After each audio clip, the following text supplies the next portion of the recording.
trauma, first of all, it started out as just like war veterans, right? And from a scientific point of view, trauma just means wound. That's all it means. It used to mean like if you go to the hospital and they say, okay, we're going to go to the trauma unit, it's like the urgent wound unit, right? And so that word has had a lot of connotations over the years. And I think that's why sometimes we get confused about big T trauma. I went away to war, I have PTSD, or somebody tried to rape me once, or I was in a car accident, right? These are sort of time defined events that most of the world would assume like, oh, that affected you, right? That's what we mean by big T trauma. It's kind of the events themselves. But over time, research has shown that trauma really isn't the event, it's how our bodies respond to the event. You are listening to the Done with Dieting podcast, the podcast for women in midlife who are done with dieting but still want to lose weight and feel good in your clothes. You know that diets don't work long term, but you feel like there's this secret that everyone else knows that you just haven't figured out yet. I am your host, Elizabeth Sherman, and I've helped hundreds of women get off the diet roller coaster, change their relationship with food, exercise, and their bodies. Through this podcast, my goal is to help you too. Welcome. Let's get started. Hey there. Welcome to the podcast, episode number 105. Now, if you've ever been told to lighten up or that you're too sensitive, or maybe that you should have a thicker skin because you're too emotional, I've put that in air quotes, or honestly, if you've never been told those things, you're probably going to want to tune into today's episode. My guest on the podcast today is Denita Bremer, who is a somatic trauma coach. And we're going to explain all of that. But what we're talking about today is really understanding what a traumatic experience is. And I do want to let you know that we do briefly mention domestic violence on this episode. We've been talking a lot about trauma in the past few years, mostly since the pandemic. And so the goal from this episode today is to really allow you to understand what trauma is and then how to release it, how to heal it. And I think that far too often we've been told that because something wasn't traumatic for one person means that it shouldn't have been traumatic for you. But that's actually not true. And in fact, research has recently emerged that childhood trauma increases the likelihood that one will be overweight in adulthood. So trauma runs deep. If you've ever had a reaction to something that didn't seem in line with the actual circumstance, or if you consistently misinterpret situations, it's possible that that is a trauma response. So I can't wait for you to get to know Denita. Let's get started. All right, everyone. Welcome Denita Bremer to our podcast. Denita, I am so excited and I'm excited to have this interview, but I'm also really excited to get into the nuts and bolts of what you're going to share with us today, because I know that we've had a couple conversations one-on-one and what you're doing is amazing. So let's start with your introduction. Who are you? Who do you help? What do you do? Tell us all the things. Yes, this might be the hardest question for me to answer, actually. I'm Denita Bremer. I live in the Denver area. I have 3 teenagers and a husband, so that's fun. And I am a life coach. I say hesitatingly because I have a specific definition of what life coach is. And what I've started moving into is more somatic work, which is somatic means body-based. And so then I start to think, does that qualify as life coach or should I say somatic coach? Anyway, that's why I say this might be the hardest question to answer. But I've really started getting into trauma. It's kind of the story of my life, developmental trauma, attachment wounds, things that happened when I was a kid that still affect me today. And it lights me up. So I've been calling myself a trauma coach. Okay, so let's go into all of the things that you just said. I wrote down a ton of different key phrases that I'm sure some of the folks who are listening have heard before, but maybe aren't too sure. So you said somatic coach and you said body work. So initially, when I think about body work, I think of someone who's physically touching me, like a massage therapist or something like that. But that's not what you're talking about, right? No, I'm talking about more processing emotion based off of the sensations that are happening in your body. So, oftentimes when we think of life coaching, we think of mindset. What are you thinking? What are you feeling? Like, what would you tell me you're feeling?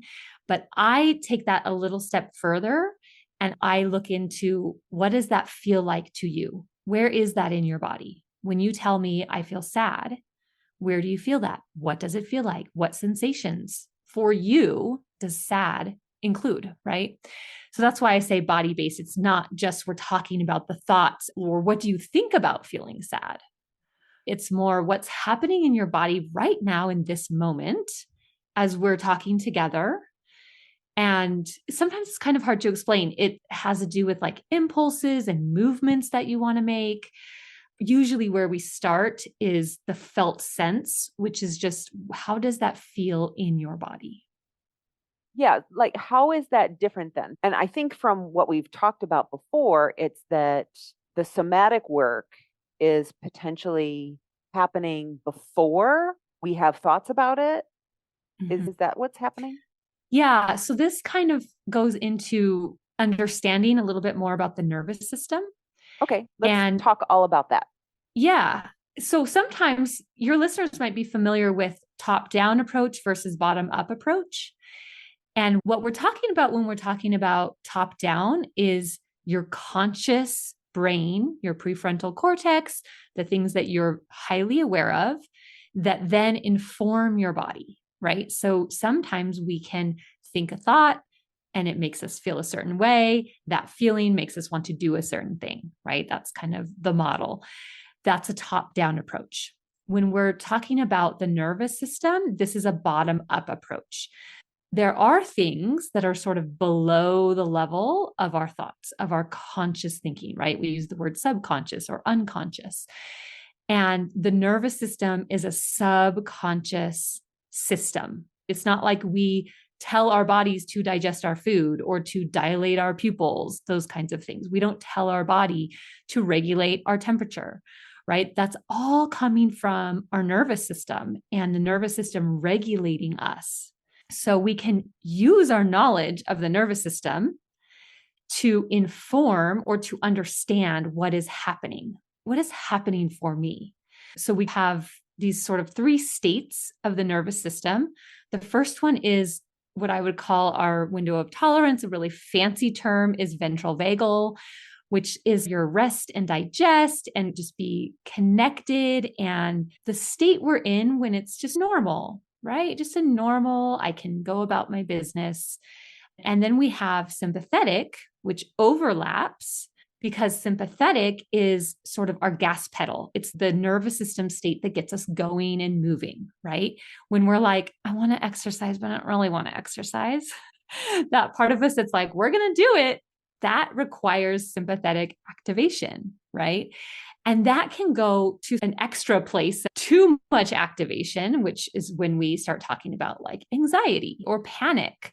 That's the ultra activation from our sympathetic. And we need all of these things. And then we have the other end of the spectrum. It also falls under our parasympathetic, which our ventral vagal, our window of tolerance tends to fall under parasympathetic. But there's this place in our parasympathetic, which is our shutdown, right?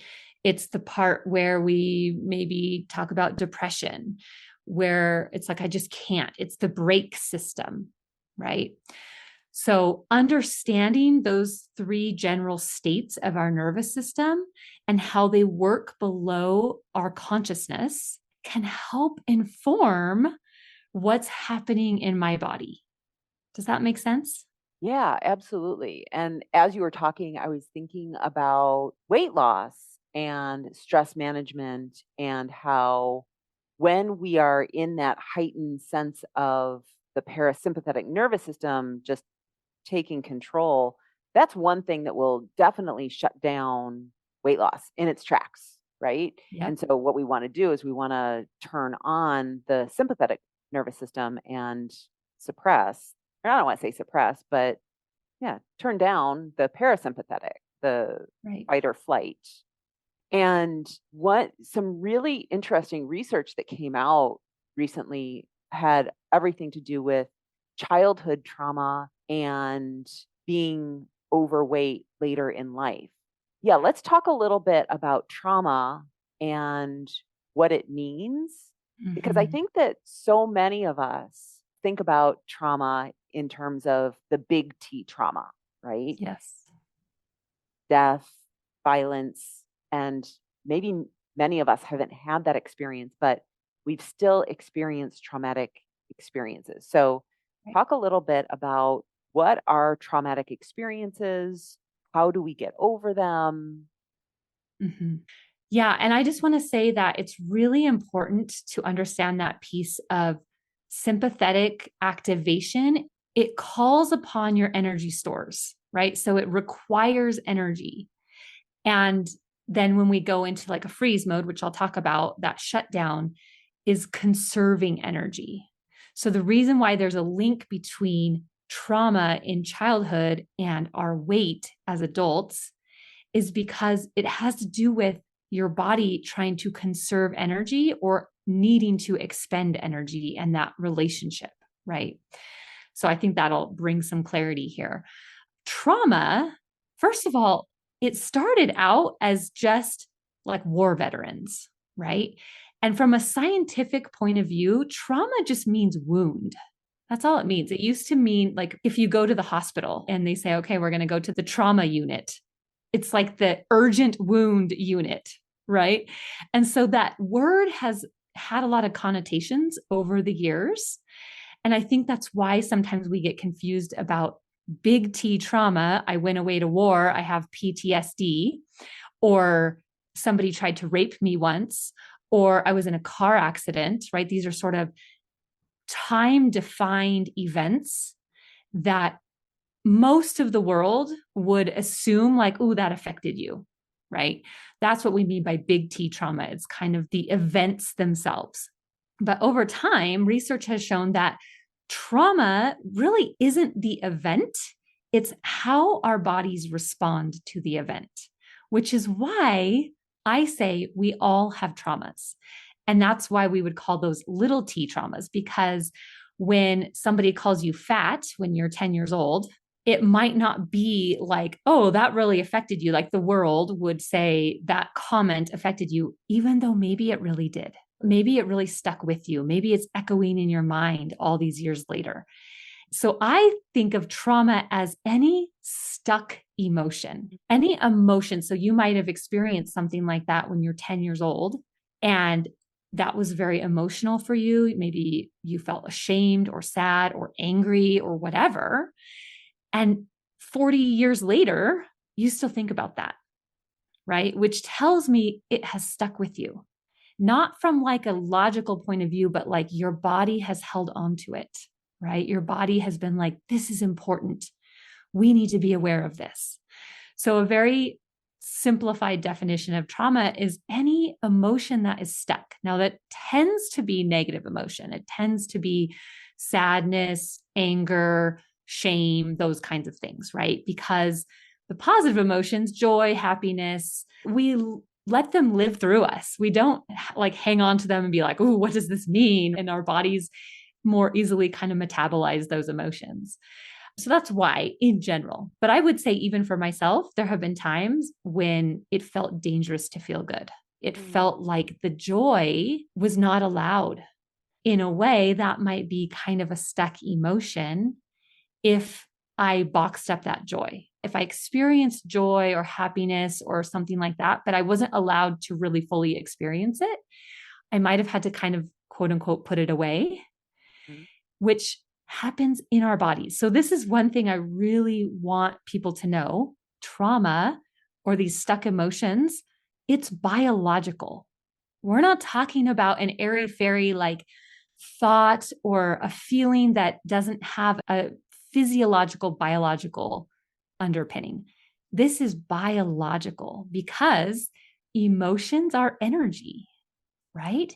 And when we have an emotion, even something like joy or happiness, it puts energy into our system, into our bodies. And then if that energy doesn't have a place to go, it doesn't have an expression, then our bodies will essentially bundle it up and put it away in our cells. So it's like it is biological.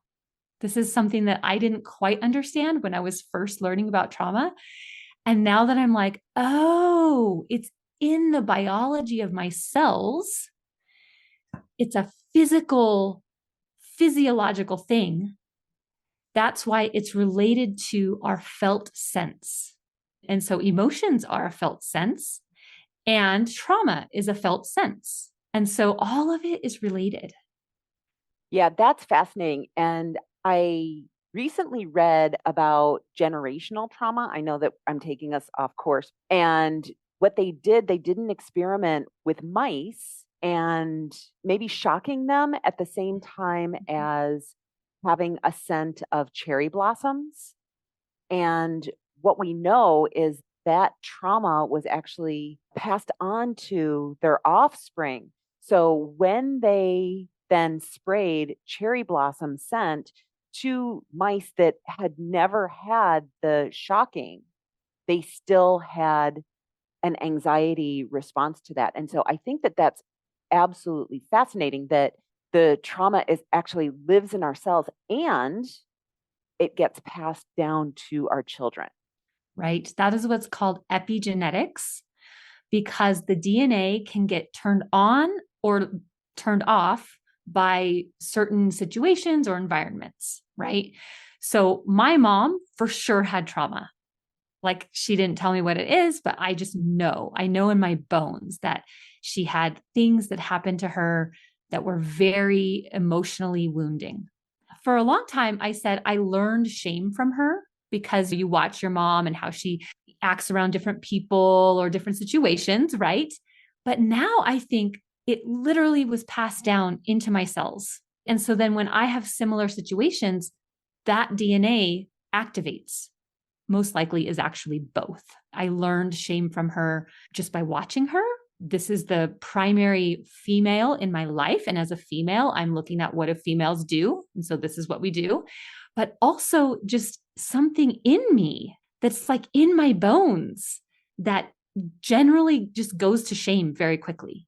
I do know a little bit about my family history. There's some shameful things, right? Some abortions and divorces and affairs and abuse, alcoholism, like all those things that we know happened in our generations. First of all, I think it's so useful because then it helps me feel like, oh, there's not like something wrong with me. I'm actually programmed to feel and act this way. So that might be something that would be helpful for your listeners. Yeah. Yeah, it's just so fascinating. There's all these different levels of trauma and how we deal with it and how we learn it and how it feels in our bodies. Well, and the other thing I wanted to ask you about is I had read somewhere that two people can experience the same traumatic event and have very different stress responses to it. Mm-hmm. And what I've heard is that the difference between how one person may handle, let's say, domestic violence and someone else might handle it differently could be how they having a compassionate ear that Mm-hmm. tells them that it's not their fault. So, how does that play in?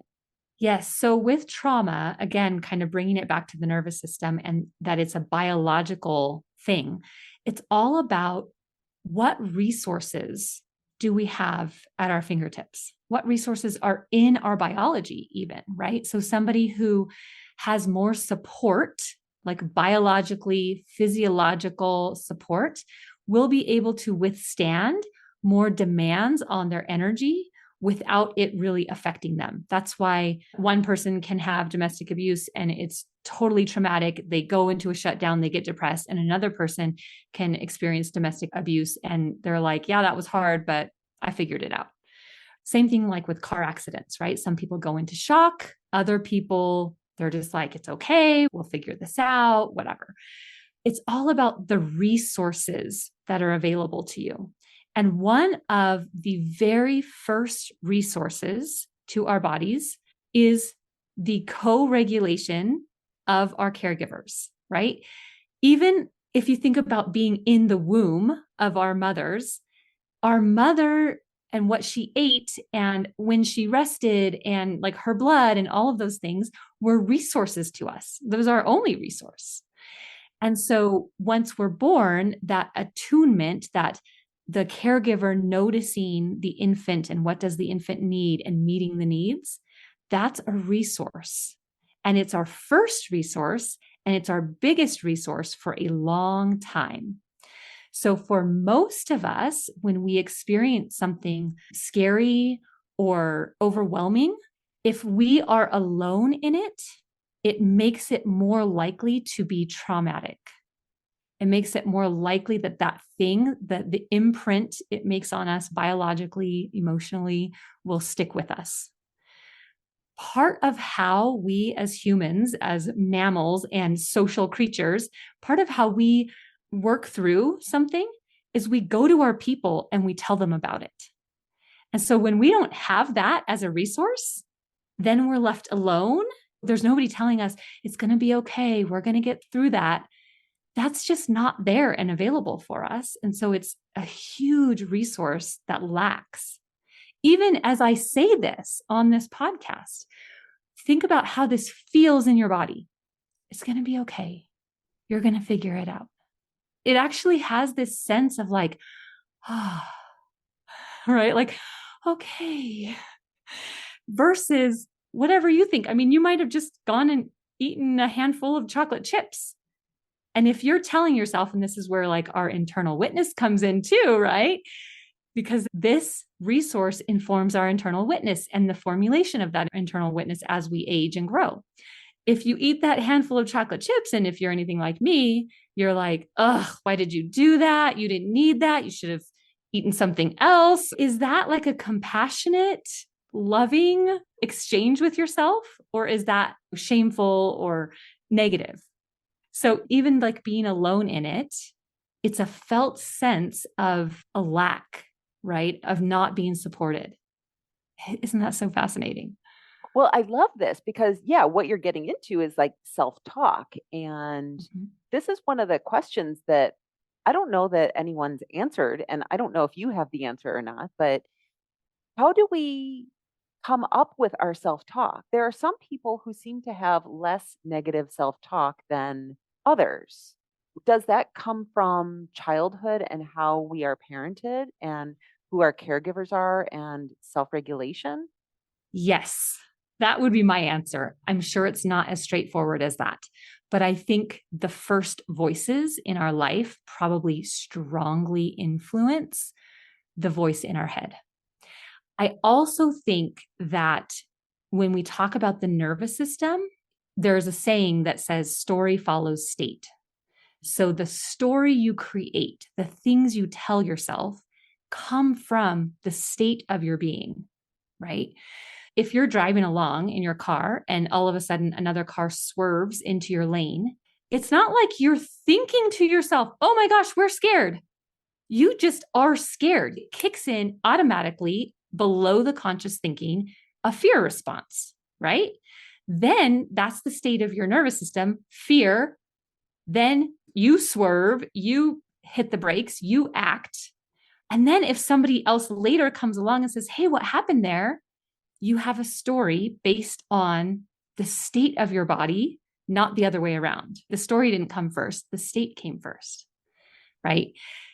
Now, the reason why we can use mindset coaching, it's most effective when we're in our window of tolerance, when we're in that calm, creative, connected space where we're not super activated and we're not shut down. We have a certain amount of activation that we're living, but that's the place where we can more effectively tell ourselves sentences and it can make some changes or shift things for us. But if we're super activated or if we're super shut down, then more likely it's the state of our nervous system that is going to then create the sentence versus the other way around. Say that last part again. So if we're very activated or if we're very shut down, the state of our nervous system is going to create the sentences. It's going to be bottom up from our nervous system, from our body, up into our conscious brain. Okay, this is all fascinating. Right? Isn't it? And so it like really brings this holistic approach to everything we do. But in this case, health and fitness and wellness, it's not just my thoughts create my feelings. Yes, that is true. Hopefully, most of us are in a regulated sort of window of tolerance, a connected, creative space the bulk of the time, right? So that would be when mindset work would be helpful. When you're standing there in the pantry looking at those chocolate chips and you're telling yourself, I am healthy. I am healthy. That's going to be so helpful. But if you're in like an anxiety or a panic or a depression, those sentences aren't going to be as helpful because your system is saying, we're afraid. We need to run away. We need to fight. We need to shut down. We need to freeze. We need more energy, maybe. I have a story. So I have been gluten and dairy free for about 3 years, and I have loved it. Being gluten free actually makes me feel like I have more energy, something about my gut biome or whatever. My whole life, I've always felt really sluggish and tired and like hard to wake up, those kinds of things. Long story of why I did this, but what I learned is that being gluten free helps me with that. But in the last couple of weeks, I have felt these urges to eat gluten. And like my body like is telling me, we want gluten, we want carbs. And I've been eating so much sugar. And I'm like, what is happening? I'm really good at, especially my food. You know, it's just an area that I worked on a lot.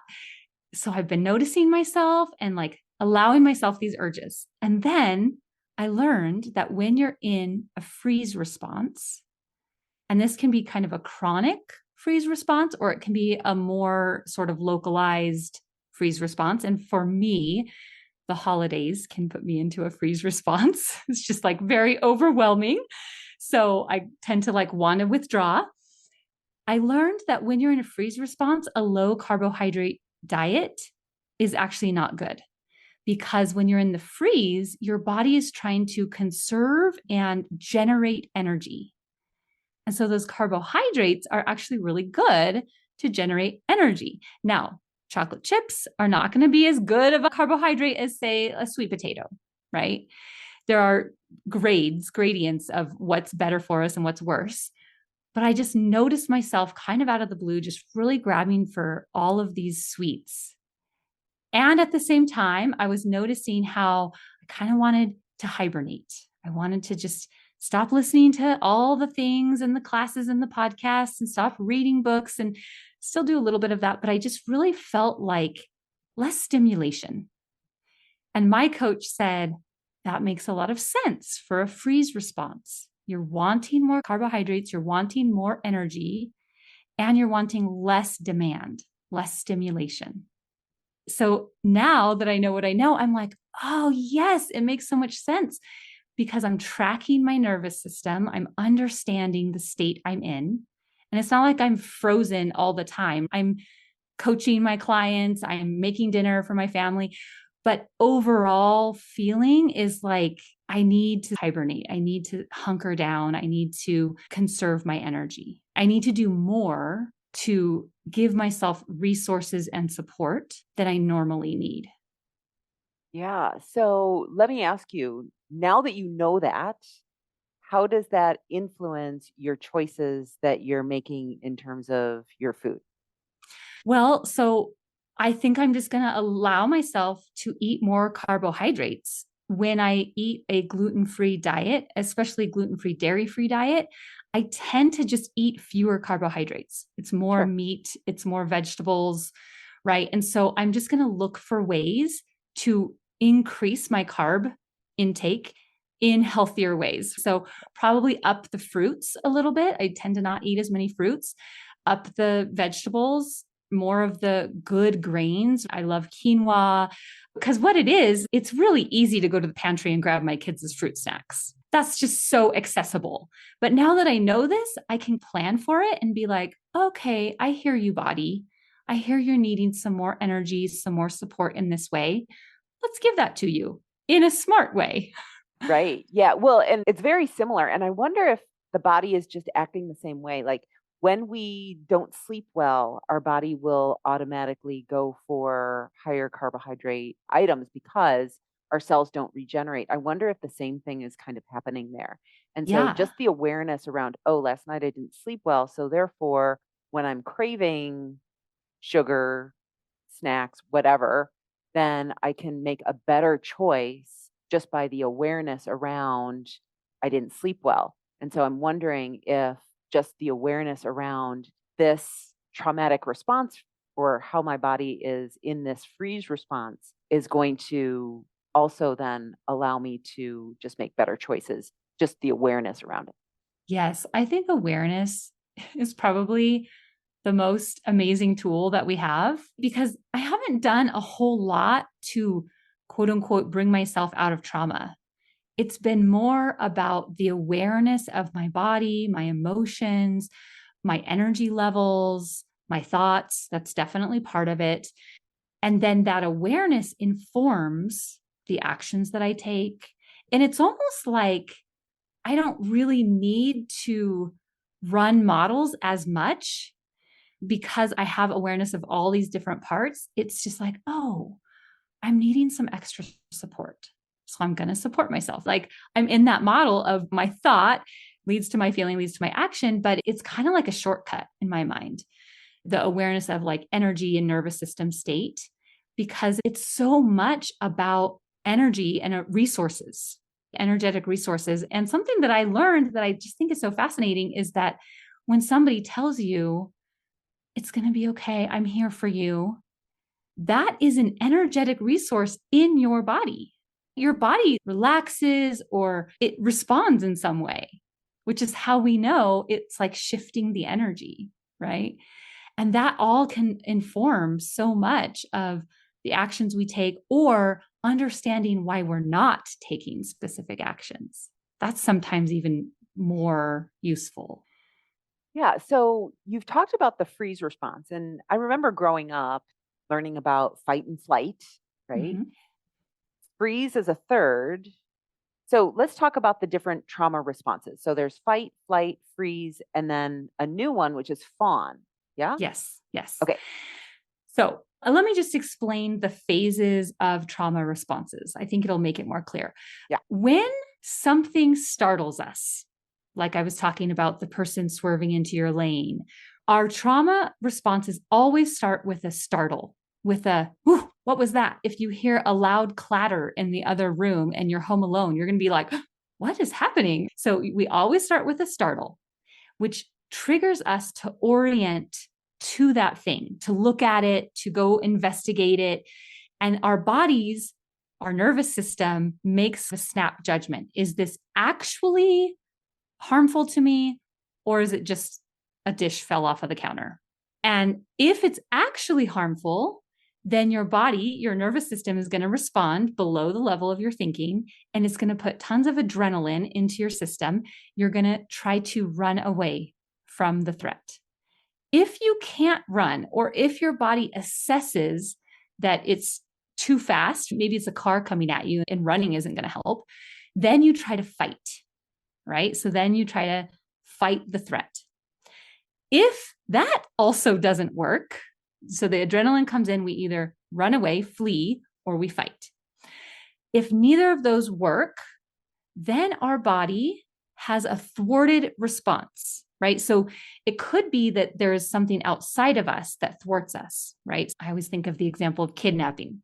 Super not practical or likely, but it's the best example.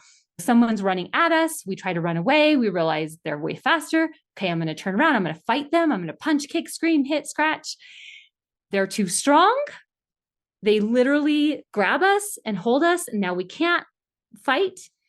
That's the thwarted response. It can happen externally or internally. And then our body says, well, if we can't fight and we can't run, then we should just freeze in order to protect ourselves, right? Because if we continue to fight, sometimes we can get more hurt. And it's also to conserve energy. But remember, we have all this energy running in our system, right? This adrenaline, the cortisol, whatever it is, and it has to go somewhere. So the thwarted response basically slams the brakes and it goes into our cells, like I said earlier, it goes into our body. Now, here's the interesting thing. If we're in this freeze response because we cannot overcome the threat, we're going to go into an altered state. And part of that altered state, so sometimes this is called dissociation, where like our mind literally leaves our body in order to protect ourselves because it's too painful. And part of that altered state is just going along with what the other person wants, which we would maybe consider that a fawn response, right? So it's actually, fawn is actually not a separate response. It's part of the freeze. So if we're in what I would call a functional freeze, where you look like you're functioning in your life, but really your systems are pretty much shut down, you might just go along, right? This is where we talk about in marriages with abuse, why the wife doesn't leave. She might be in this freeze response and is just going along to conserve energy and to protect herself and her babies too, right? So that's part of it. Now, sometimes the threat removes itself. The car corrects, goes back into its lane. The kidnapper, maybe somebody sees what's going on, and then he decides, he, whoever decides, like, oh, this isn't going to work. They run away. And so if the threat removes itself or is removed somehow, and we have a felt sense that the threat has been removed, because with trauma, it doesn't have to be an actual threat, it can be a perceived threat, then we can start to heal. And what we say in trauma is what comes up must come down, what goes up must come down, and it has to go down the way it went up. So if we were activated and then we had that thwarted response, so we go into freeze. Well, when we come out of freeze, we're going to be activated. So this is where people thawing from freeze response, especially a chronic freeze response, they might notice more pain or soreness in their bodies. It feels like things are more stimulating to them, right? Because we have to go back through the activation. The reason why we got put in the freeze response was because there was activation and it was too much. It was overwhelming to the system. So when we come out of that, we have to go back through that activation. And what happens to us is that if we have a low capacity to be with the activation, then we'll get stuck between activation and shutdown, activation and shutdown. We'll go into the activation, but then it's too much, it's overwhelming, so we shut down again. But then we're like, well, I don't want to be shut down, or maybe we conserve some energy. And so our bodies say, okay, we can be activated again. We get activated, then it gets overwhelming. And so we just get stuck in that activation shutdown, and we never get to our window of tolerance. We never get to that felt sense of, oh, the threat is gone. I am safe. So what we have to do is we have to very carefully, usually with the help of a therapist or a coach that is educated with trauma responses, with the nervous system, we titrate, which is just a fancy word of we go really slow. We go really slow being with that activation, little by little, right? And we slowly grow our capacity to be with the activation, which then eventually will bring us completely out of the trauma response, bring us completely out of freeze to a felt sense of safety and wellness. Questions?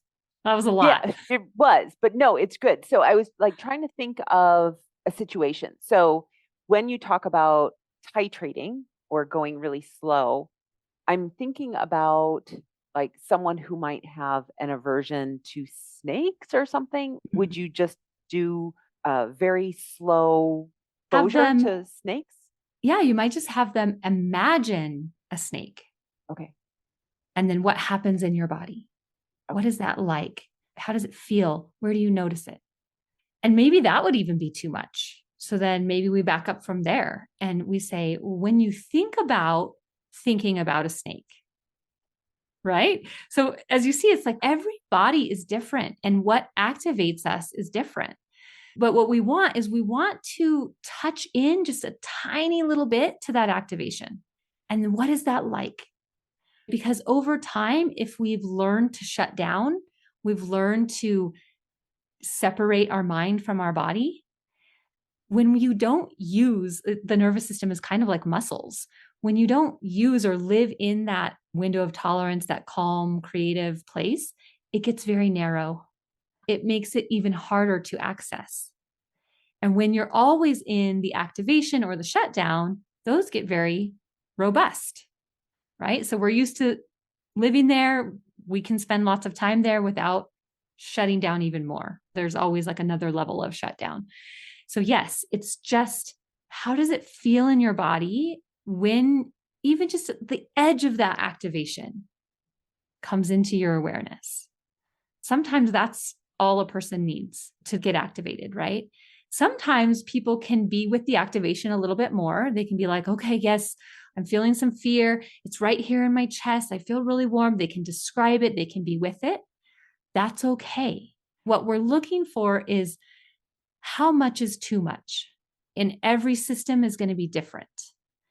And what we want is to increase the capacity to be with it, to be with that energy in your system without it shutting you down. Because when you can be with it, the energy can run its course, it can do its thing.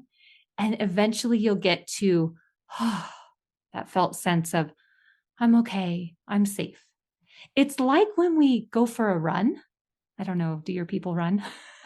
Some do. So we first have to go slow, we're warming up. And then we get into it and it's like, okay, we got the energy, we're in the rhythm, good. But then what happens with the cool down? Then we have to slow down and cool down. And maybe we walk around a little bit. Maybe we lie down on the ground. We don't just go from full speed running to, okay, I'm going to get in bed now. It's a curve, right? And so when we have a stressor, we have that energy, we go up that curve, we use the energy, and then the energy is expended and the thread is no longer there, and we come down it. That's where we might go to our friends and be like, oh my gosh, you never know. I got to tell you what happened. It was super scary. I can't believe this happened. And the friend's like, oh my goodness, what did you do? I'm so proud of you. Wow. So we have that experience of sharing it, talking about it, because we process it that way. That's part of coming down from the activation, right? And then we get to a spot, a place where we're like, okay, I'm done telling that story. That's kind of behind me. I'm over it. That energetic curve that we go up into and we come down out of. And if we have a freeze response in the middle of it, we were never able to come out of it. So then when we start coming out of the freeze response, we're right there in the activation where we were. And we have to have the capacity to come out of it and let it run its course. Okay, so we've been talking about trauma and the nervous system from a very high level. Mhm. How would someone know if they have unresolved trauma? Well, some of the signs, I mean, I would just assume all of us do.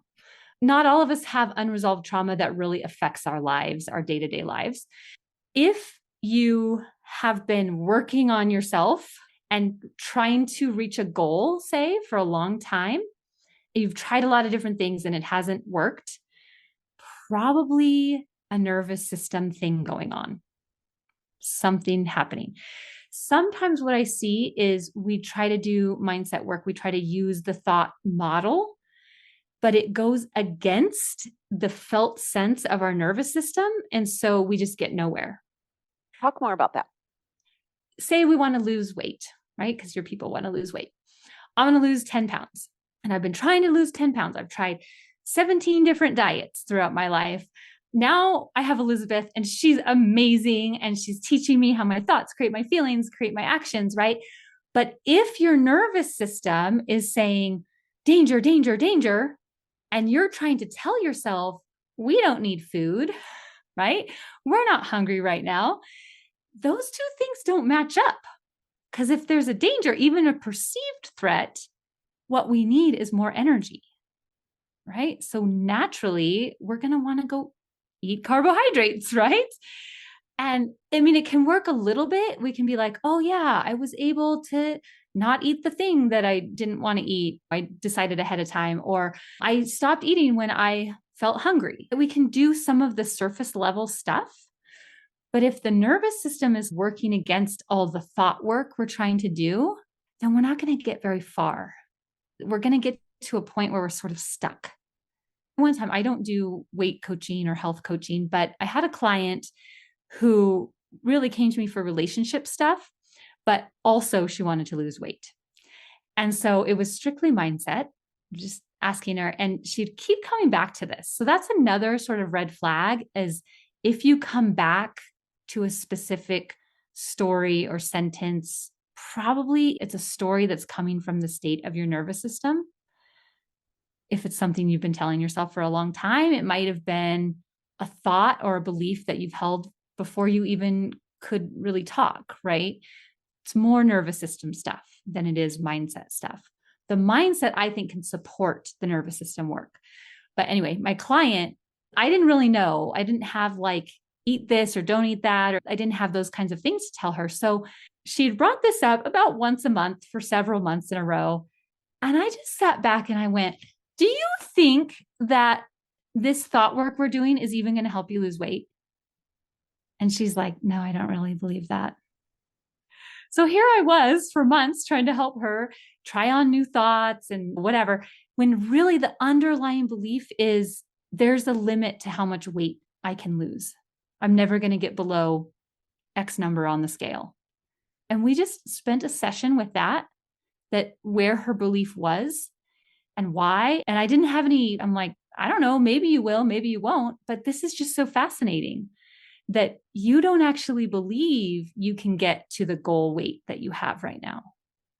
And then 2 weeks later, she said, guess what? I got to my new low. And I was like, what?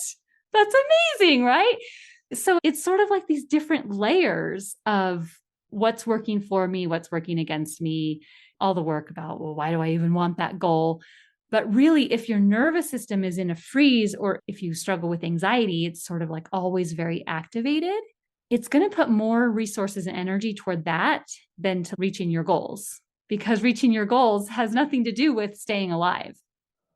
Yeah. So, what are your thoughts about if someone has a response that isn't in line with what the situation Mhm. calls for? Would that be a trauma response? Yes. Normally, that's like a red flag. If your kid spills their milk and you just go off the handle and you're just like way out in la la land, the response doesn't really match the situation, like the appropriate level of disappointment or anger or frustration, probably something else going on there. Got So it. maybe you are feeling very unresourced, right? Like you're just feeling very overwhelmed. There's a lot going on. And then that one extra thing, kid spills milk and is just, we go into a rage. So that is, yes, very much another sort of flag of if the response doesn't really match the situation, Got it. we're Yeah. probably carrying something from childhood. Okay. Okay. Awesome. A lot of what we've been talking about, someone already knows that they have trauma. And Mhm. so they're working with a coach and you're working them through the steps to heal that. What would be the first thing that someone would do if they suspect that they have an unresolved trauma response? I think awareness is the first step always. You can actually track your nervous system, Really? right? I mean, yes, you can. How do you do that? I would set timers throughout the day. I mean, you could do it once a day, you could do it multiple times a day, but even just once a day, checking in with, did I feel like I was in that high sympathetic, very activated all day? Did I feel like I was shut down most of the day? Did I feel like I was in that calm, creative, curious, connected space? And you can just be like, oh, yeah, I was really activated today. And then you can ask, like, well, what emotions went with that? So, usually the word we hear most of the time is anxiety. It could also be overwhelm. It could be stress. It could be anger, those types of things. I think you've just described most of my listeners. Yes. Yeah. I mean, it's so common, Yeah. right? Start noticing patterns. Uh-huh. You can do this with like time of day, like what happens when your kids get home from school? What happens when your husband gets home? What happens when you go for your walk? If you go for a walk every day or you do your exercise, there could be kind of situational or time of day type triggers. What happens first thing in the morning, last thing at night? You can start to notice patterns. Okay, so I always get activated when husband walks in the room. Interesting, right? I always get activated when I'm in my kitchen. That might be interesting to know. Or maybe you get shut down when you're in your kitchen, right? I mean, everybody's going to be different. So that awareness of what state do I think I'm in? What emotions come with it? You could even say what actions, like you could run a model and just add in, I think this is this nervous system state, activation, shutdown, or creative. I always call it creative. Connected, maybe is a better word. It could be really simple, but just start noticing. The second thing I would say is I love the question, what do I need? It's super simple and it speaks to this idea of resources and support. And whatever comes up, like really do it from a space of not from your logical brain, right? Like, what do I need today? I think I need 8 glasses of water or whatever, right? But I like to just put my hand on my heart and just be like, what do you need? And things will come up. Surprising things will come up, right? I have a friend and she said that she just got her heart broken by a boy. And she said that her roommates came to her and they were like, we're so sorry. What do you need? What can we do for you? And they were like, can we go buy you some ice cream? Do you want us to make a cake? And she's trying to work on her health.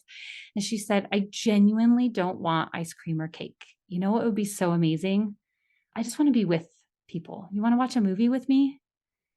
And I thought that was so amazing for her, this young single woman, to speak to her roommates and say, I really just need to be with you.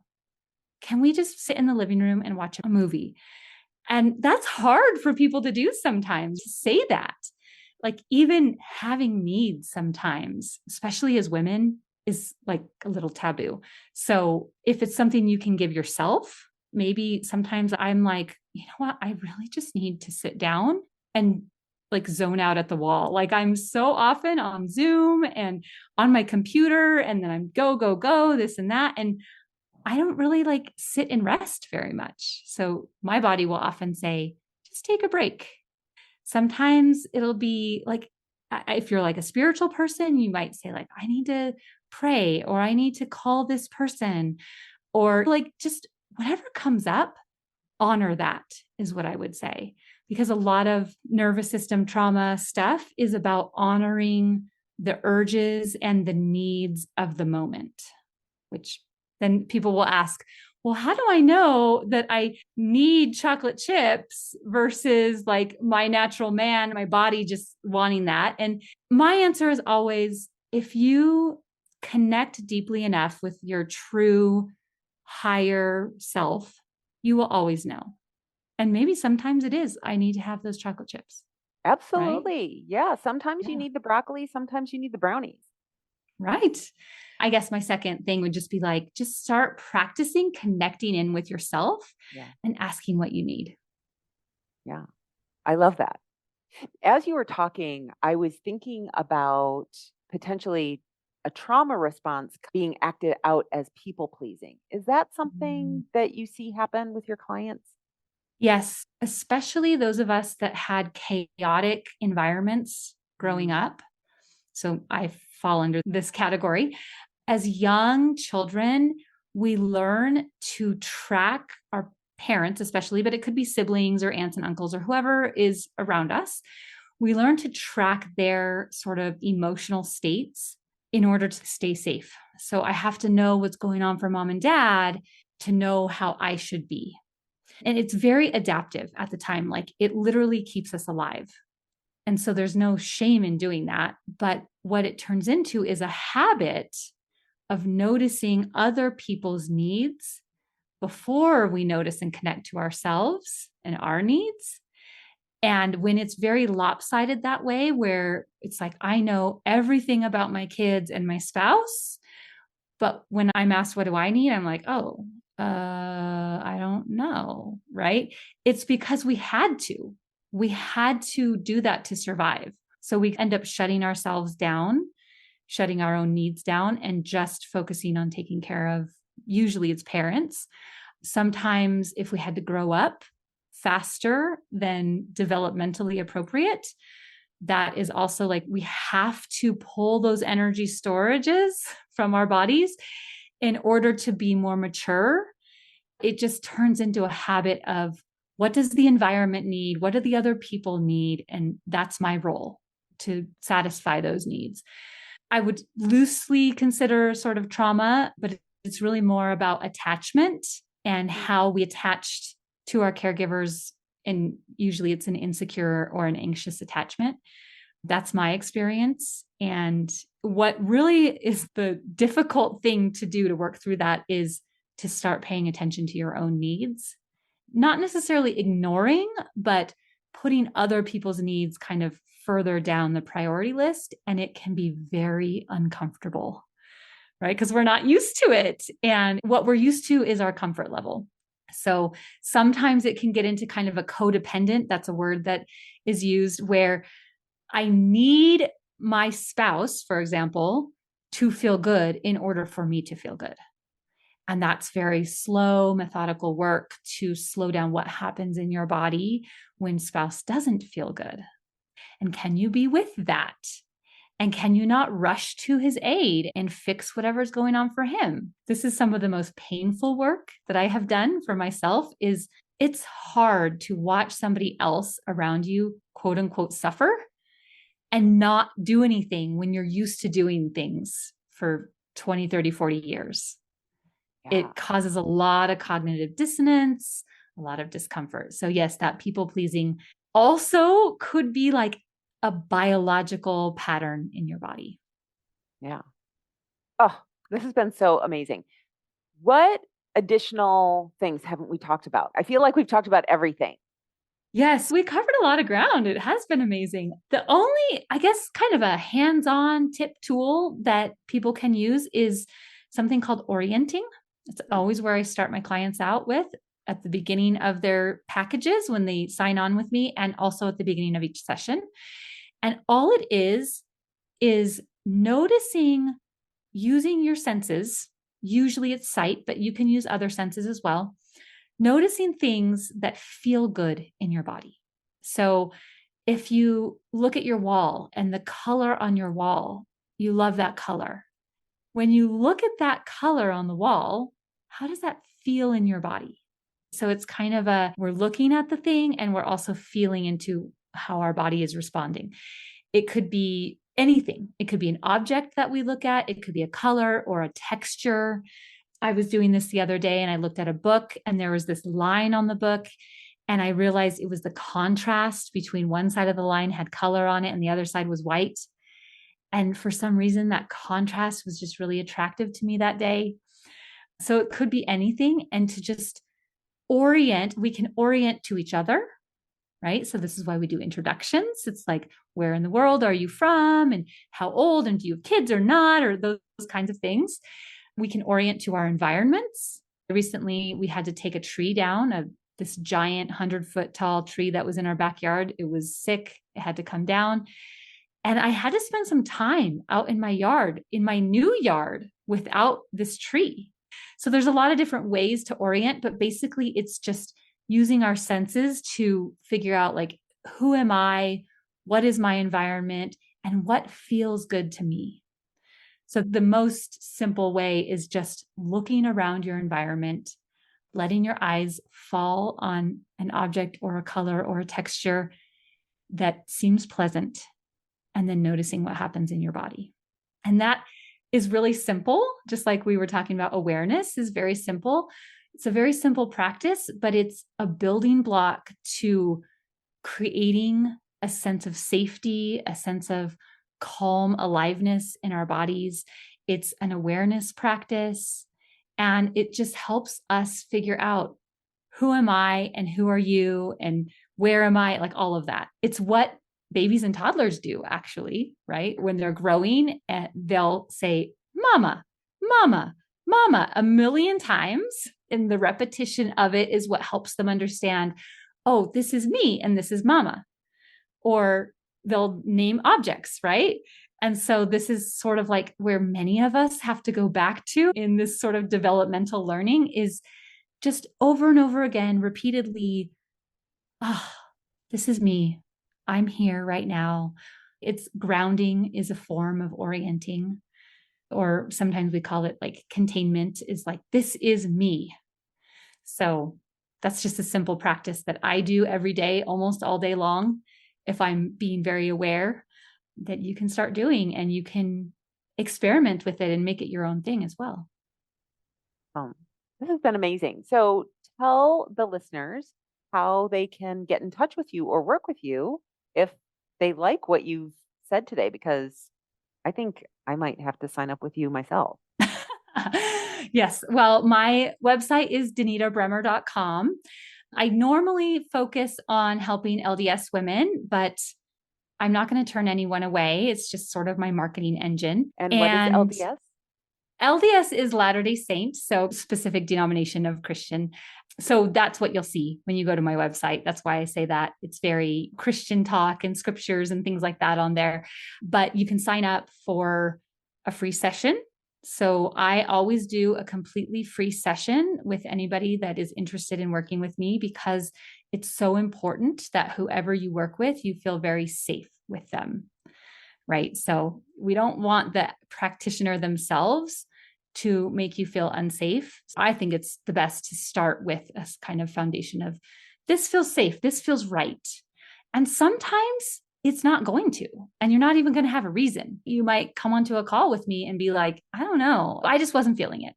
So that's why I always do a free session. And then if it feels good and safe, then we go to a consult and talk about logistics. Yeah. And I'm actually launching a group program that is going to be about all of this nervous system, trauma, felt sense, all of that is like creating resources and support for ourselves. And the group, I want it to be very hands-on and more like a workshop every week. So we're going to be kind of using breakout rooms and practicing things. So I think of it more like a yoga class, but for your nervous system, which yoga is amazing too. I'm a huge proponent of yoga, but more of like an ongoing, like we come to practice, and then hopefully the things we learn, we take out into the world with us. So that's what's on the horizon for me. And hopefully all that information is on the website as this comes out. Yes. And of course, all of those links will be in the show notes. So if you want to connect with Denita, you can go check out the show notes. Yes. Thank you for being here Awesome. today. This was amazing. Thank you. Thank you. You're doing amazing work bringing so much information to your audience. Awesome. All right, everyone. I learned so much from chatting with Denita. I hope our conversation cleared up any questions that you might have had about trauma. And if you want to have a conversation with Denita, I would highly recommend that you schedule some time with her to understand what's happening with you. And if you want to get in touch with her, just go to the show notes for this podcast to connect with her at elizabethsherman.com/podcast/105. That's all I have for you today. Have an amazing week, and I will talk to you next time. Bye-bye. Hey, thanks for listening. If the show resonates with you and you have a friend, mother, sister, or anyone else who you think would benefit, I'd love for you to share the podcast with them. You can leave me a rating and review in Apple Podcasts, which helps me create an amazing experience for you. And it helps other women who are done with dieting and want to get off the diet roller coaster to find it as well. See you next week.